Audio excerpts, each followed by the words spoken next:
ძალადობის ფაქტებით, რომელიც მედიის მიმართ ხორციელდებოდა, რომელსაც ახორციელებდა ხელისუფლება, რომელსაც ახალისებდა ხელისუფლება და ძალადობაში იგულისხმება ფიზიკური ძალადობა ჟურნალისტებზე, იგულისხმება დაშინება, იგულისხმება მუქარა, იგულისხმება პროფესიულ საქმიანობაში ხელის შეშლა და ასევე სხვადასხვა საზოგადოებრივი ჯგუფების თუ ძალადობრივი ჯგუფების წაქეზება მედიის წინააღმდეგ. მედიის საქმიანობის ხელის შეშლა, რა თქმა უნდა, იგულისხმება დევნა ჟურნალისტების და ეს დევნა ხორციელდება, ბევრგან ხორციელდება თბილისში, რეგიონებში, სხვადასხვა ჟურნალისტების მიმართ და დაახლოებით 200-ზე მეტი ასეთი ფაქტი არის აღნუსხული ჩვენს კვლევაში, რომელსაც ახლა დღეს წარმოგიდგენთ. ძალიან მნიშვნელოვანია და ყურადსაღები ისიც, რომ ეს ფაქტები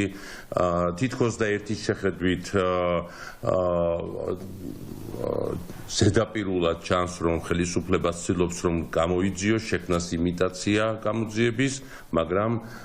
კვლევა აჩვენებს და ადასტურებს იმას, რომ პრაქტიკულად არც ერთი ეს დაპირისპირება, ეს ძალადობრივი დამოკიდებულება თუ ხელის შეშლა პროფესიულ ჟურნალისტურ საქმიანობაში არ არის ბოლომდე და სრულყოფილად გამოკვლეული და საზოგადოებას არ მიუღია პასუხი იმაზე, თუ რატომ და როგორ ხდებოდა ასეთი ძალადობა. რეალურად ჟურნალისტები მთელი წლის განმავლობაში, განსაკუთრებულად კი ჟურნალისტები, რომლებიც კრიტიკულად განწყობილ მედიას წარმოადგენენ, იმ მედიას, რომელთა სარედაქციო დამოუკიდებლობის ხარისხი არის გაცილებით მაღალი და საზოგადოებას ძალიან ჭირდება სწორედ ასეთი მედიის მიერ მომზადებული ჟურნალისტური ნამუშევრები, სწორედ ისინი განიცდიან დევნას და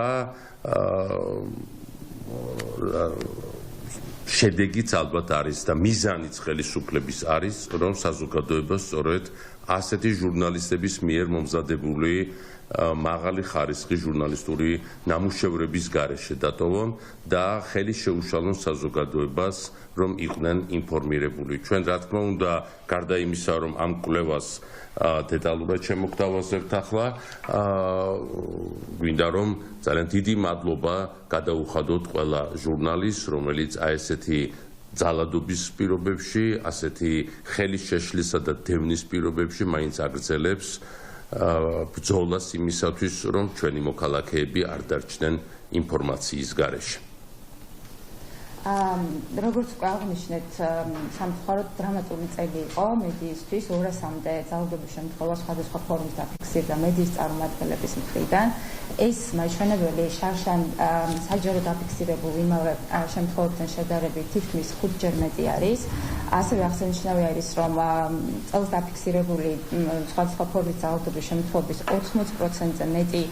მხოლოდ ბოლო ორ თვეში, 2026 ოქტომბრის არჩევნების დღიდან მოყოლებული დაფიქსირდა, განსაკუთრებით დრამატულად განვითარდა მოვლენები პროევროპული აქციების დროს, რა დროსაც თლიანობაში 90-ზე მეტი მედიის წარმომადგენელი დაშავდა და აქ ხაზგასასმელი არის ის, რომ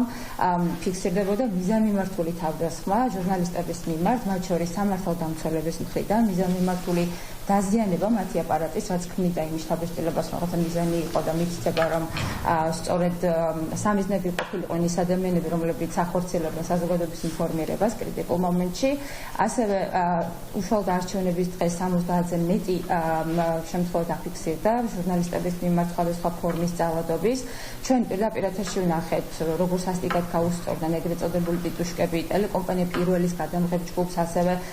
სამართალდამცველის თავდასხმის შედეგად ფაქტობრივად სიცოცხლის ბედზე გადაურჩა ფორმულა ჟურნალისტი გურამ როგავა, რომელიც ამ დრომდე სარეაბილიტაციო კურსს გადის. გარდა ამ შემთხვევებისა,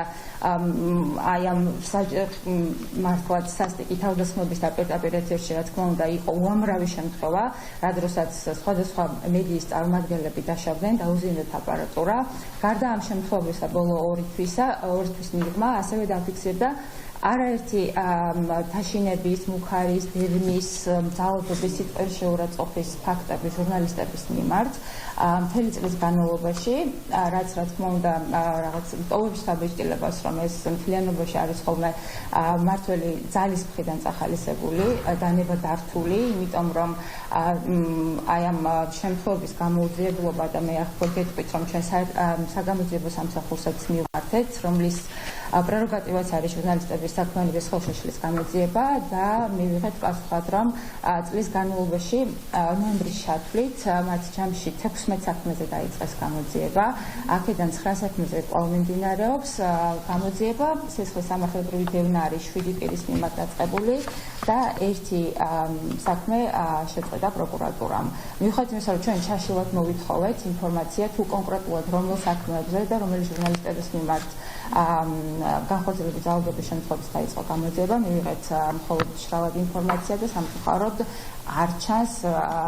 ის მიღებული პასუხიდან დადგა თუ არა შედეგი და დაისაჯენ